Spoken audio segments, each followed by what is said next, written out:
Right, here we are, the MT-07 in all its glory, watching the sunset. I thought I'd go through some bits on the bike, what I've done to it, what it's like, and I thought, you know what, this is a good place to do it because I'm just riding back from work and it looks bloody gorgeous. So here we go. First things first, exhaust. The bike originally came with a Scorpion exhaust, which was number one, too loud, and number two, had a straight section going like right down. There was no curve in it, so the Barley Pan wouldn't fit on that I brought, so I swapped it out for this second-hand Black Widow exhaust, which is basically brand new. The guy I bought it off said he only done a few thousand miles on it, so I've put that on. And then this is the Ermex Barley Pan, unpainted, but it really matches the black plastics really well. But I don't really rate it, considering it's quite a pricey one.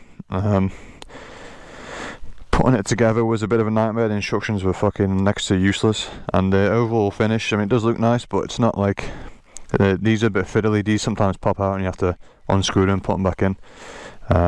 For what you paid, I thought I'd get more, but it does look nice. And then I put on these just aftermarket levers off eBay, just stubby levers, but they make the bike look a hell of a lot nicer than the big silver ones that come factory. When I bought the bike, it had this screen on, which is next to useless in terms of wind protection, but it does make the front end look a lot nicer. Moving on to the back, we've of course got the tail tidy, which is, I think, a complete must for anyone who's got a bike. And then following that, we've got some Oxford Night Rider LED sequential indicators. Front and rear, they really transform the look of the bike, because the stock ones are huge, bulky, really old-fashioned style lights, and they bring up to the modern day. Considering it's a 2019 bike, they really bring it back up to its what should be its original glory. Everything else at the front's pretty much standard. We've got the orangey frame sliders, which came with the bike when I brought it, and other than that, there's not much else to it. It's a pretty damn good looking bike from the factory, so you don't need to do a crazy amount to make them look better, but the little things that you can do really improve it a fucking lot. Some things that wear and tear, pretty common to look out for on the MT. You can see on mine, mine's a 2019 bike, and already the swing arm started to rust a little bit. Unfortunately, it was like that before I had it, but since then I've protected it, and you know, I keep on top of the maintenance and the cleaning. I know it's quite dirty now, but it's because just ridden down a country lane. Yeah, so the overall thing is just rust. Just look out for the rust, which could be played with any bike, to be fair. Any uncared bike is going to get rusty, but considering this is quite a new bike, it does have more rust than what I personally would expect. For example, there's a bit in there. I mean, this is telltale signs of whoever owned this bike before just not doing the proper things. Like, you need one of these blow dryers to get all the water out of these little crevices, which I fortunately have, but obviously he didn't, so there's rust in there. On the swing arm, which I showed you before, at the rear where you adjust your chain tightness, then bolts and threads, a bit rusty. Rear sprocket, that could do with be replacing. It does bug me a little bit, that is in the condition it's in. The chain itself is okay because I keep on top of cleaning and lubing it, but yeah. Another big thing is these coolant hoses tend to get discoloured, but for whatever reason on mine, they haven't gone like that.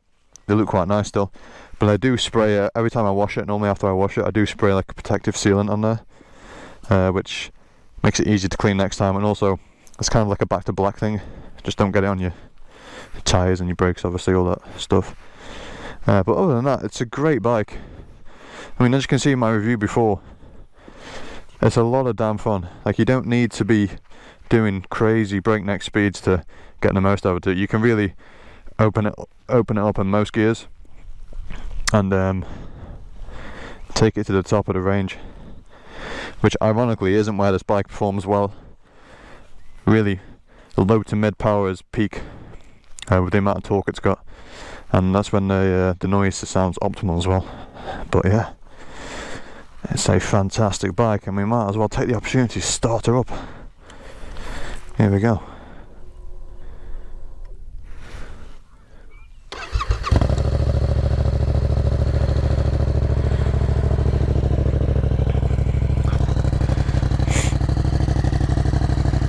Yeah, Black Widow exhaust baffle in, because I love loud exhausts.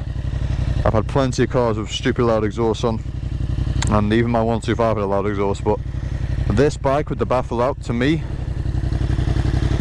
it probably sounds amazing to everyone else, but when I'm riding it myself, it's just too much noise, man. And the noise it produces is like a really deep thudding sound, so it's like someone's drilling your brain with I don't know, fucking something that's not good. It's really unbearable sometimes. So I've stuck the baffle in. I mean, it still sounds fucking nice. Sounds very nice. Probably one of the nicest sounding bikes ever to be created, I'll be honest. That parallel twin engine is fucking 10 out of 10. I'm not sure if this is just my bike or if this is a MT-07 trait, but when it's cold and you first try and pull away, sometimes you have this very weird like snatch in the it's hard to describe. It's not like a normal smooth getaway like you have every other time. You get this really notchy snatch, and it makes a weird sound as well. I don't know if that's my bike or if that's an MT trait, but that's one thing I've noticed, which is probably the most concerning thing to investigate so far for me.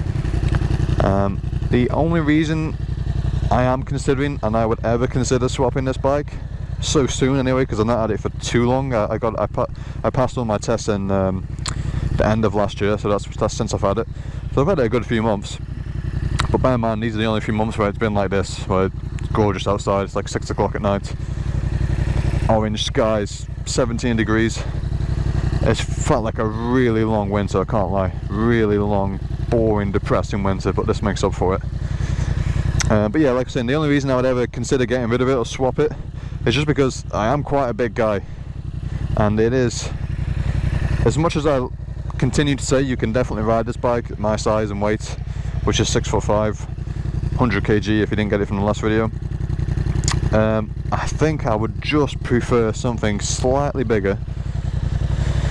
But then, you know what I mean? Dude, I don't know about it anymore. Oh, fuck me. But yeah, I'm torn. I think I should give it a go this summer when the roads get even nicer and it's like 28 degrees outside, blisteringly hot, sticky tyres, warm roads. It's going to be a blast. Yeah, but there's my MT-07, and I really hope that view is doing it justice, because I took some pictures on my phone and it looked fucking nice. Cannot lie, it looked very nice. But yeah, the plan of the channel so far is just, I'm just going to upload what I want to upload, basically. It's nothing serious.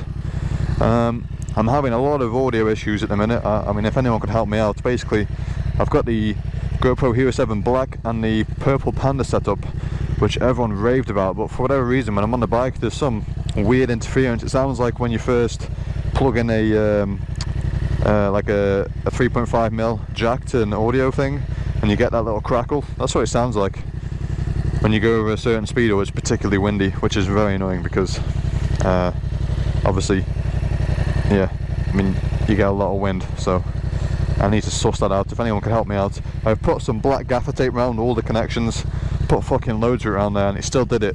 So I don't know what it is, but loads of other YouTubers have this setup and their audio sounds dead crisp and nice even when they're going quick, so gotta figure that one out, I guess. But yeah, I think my next video will be how to pass your test 2021 to 2022 inclusive, because I mean, I took mine around December last year, which is probably the worst time to do it because it was literally like 0 degrees and I had to ride all the way to fucking, I think it was like a 40-minute ride to the test station with no protection. It was a Kawasaki Z something or other. It was just like this, like a naked bike, 0 protection. I was so fucking cold. Holy fuck, I've never been that cold in my life. But yeah, how to pass your test, hopefully first time. I passed my mod 1 easy, and my mod 2 I think I got 4 minors, which when I do that video I could get them up on the screen and tell you exactly what my mistakes were. But yeah, I hope you enjoyed the video, hope you enjoy the videos to come, and yeah, I'll just leave you with this gorgeous view. See you later.